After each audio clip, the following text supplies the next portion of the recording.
আসসালামু আলাইকুম everyone, welcome back to my channel. বন্ধুরা সবাই কেমন আছেন? আশা করি আল্লাহর অশেষ রহমতে সবাই ভালো আছেন। আলহামদুলিল্লাহ আমিও ভালো আছি। তো এখানে হচ্ছে আজকে আমি কিছু কথা বলবো আপনাদের সাথে, আসলে এই জন্য ভিডিওটা করা। তো আমি মূলত যে ডায়াবেটিক্স গাছগুলা অনলাইন থেকে কিনে নিয়ে আসছিলাম, শুধু মাত্র 2টা ডালা ছিল, 1000 টাকা দিয়ে কিনে নিয়ে আসছিলাম। আর হচ্ছে ডেলিভারি চার্জ ছিল 150 টাকা।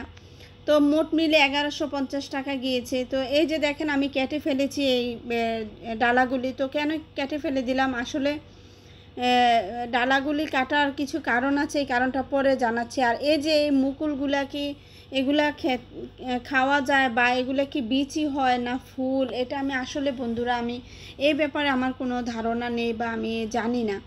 তো আমি হচ্ছে যখনই এটা ভেঙেছি দেখেন একদম লাল এটার ভিতরে। তো এটা আমি একটু মানে জিহ্বাতে লাগিয়ে দেখলাম, এটা টক টক লাগতেছে, টক পাতা যেমনটা হয় না ঠিক এমনটাই লাগতেছিল। তো আসলে এই বিচিগুলা কি খাওয়া যায় না, এটা বিচি থেকে কি হয় আমি আসলে জানি না, এটা কি ফুল না বিচি আজও জানি না। তারপরে আমি এটা করে ফেলেছি। তো কেন কেটে ফেলেছি আসলে কি বলবো, এটা হচ্ছে আপনার যে আমি যে বালতিটার মধ্যে লাগিয়েছি অনেক বেশি ঘন ঘন হয়ে গিয়েছে, আর কিছু ডালা হচ্ছে মরে যাচ্ছিল আর কি, বেশি মানে ঘনর কারণে। তো এই জন্য আসলে মূলত আমি কিছু ডালা কেটে ফেলেছি। না হয় এত দাম দিয়ে জিনিসটা এনেছি, এত সুন্দর হচ্ছে এটাতে ফুল ফুটেছে অথবা এটা যেটাই বলেন বিচি হয়েছে, আমি এটা তো কাটার কোনো কথাই না। তো যার কারণে বন্ধুরা আমি এটা কেটে ফেলে দিয়েছি। মূলত আজকে এই জন্যই ভিডিওটা করেছি, যে বিচিটা আপনাদেরকে দেখালাম, এই বিচিটা আসলে ভেঙেও দেখেছি, এটা একটু টক টক লাগে। এটা কি এটা বিচি না ফুল, এটা কি খাওয়া যায় কিনা, যদি কোনো বন্ধুরা জেনে থাকেন অবশ্যই আমাকে কমেন্টের মাধ্যমে তা জানিয়ে দিবেন আর কি। এই যে বালতিটার মধ্যে লাগিয়েছিলাম অনেক বেশি ঘন হয়ে গিয়েছে, তো যার কারণে হচ্ছে আমি এগুলি কেটে দিয়েছি। তো আজকের ভিডিওটা মূলত এইটার কারণেই করা, যে আসলে এই যে বিচিটা এটা কি এটার কি কোনো উপকার আছে কি না, এটা কি খাওয়া যায় কি না, এই জিনিসটা জানার জন্য। যদি কোনো বন্ধুরা জেনে থাকেন বা বুঝে থাকেন এই জিনিসটা কি করে, তাহলে অবশ্যই আমাকে কমেন্টের মাধ্যমে তা লিখে যাবেন। আশা করি আমি উপকৃত হব আর কি। তো যাই হোক, এই যে দেখতেছেন আমার ফুলের গাছগুলি, এখানে কত সুন্দর করে ফুল ফুটেছে, কলমি শাকে ফুল ফুটেছে, তারপর এমনিতে ফুল ফুটেছে। তো আমার হচ্ছে আমার সাথে তো সবসময় আমার পাগলিটা থাকে, আপনারা সবাই জানেন, আমার ছোট মেয়ে। তো ও বায়না করেছে যে ও হচ্ছে মুরগিকে ফুল খাওয়াবে, বলে যে মা আমি আজকে মুরগিকে ফুল খাওয়াবো, ফুলগুলি উঠিয়ে নেই। পরে আমি ওকে উৎসাহিত দিয়েছি যে আচ্ছা ঠিক আছে, তুমি যদি মনে হয় যে মুরগি খাবে তাহলে তুমি নিয়ে খাওয়াইতে পারো। তো হয়তো বা একটা পিঁপড়া ওর হাতে ছিল, ও ভয়ে এটা ফেলে দিয়েছে, আবারও উঠাইতেছে মাটি থেকে।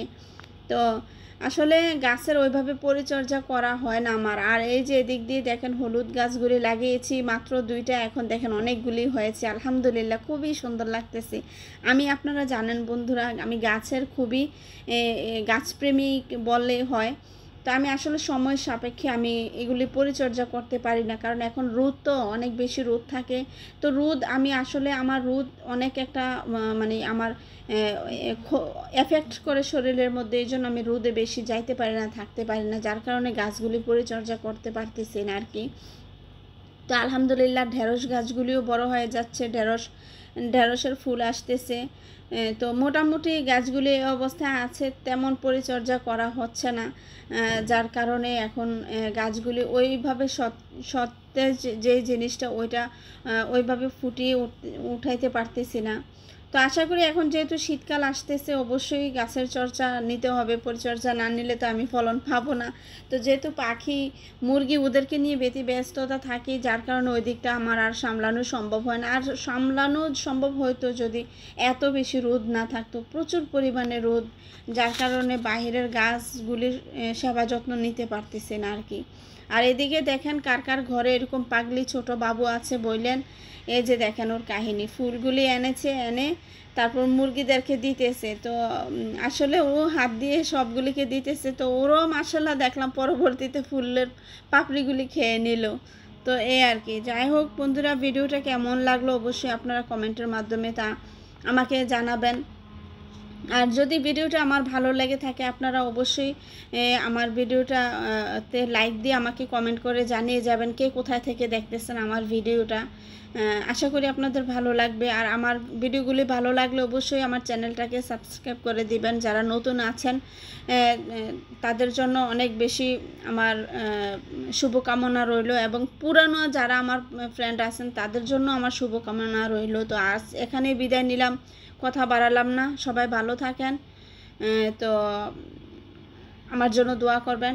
তো আল্লাহ হাফেজ, আসসালামু আলাইকুম।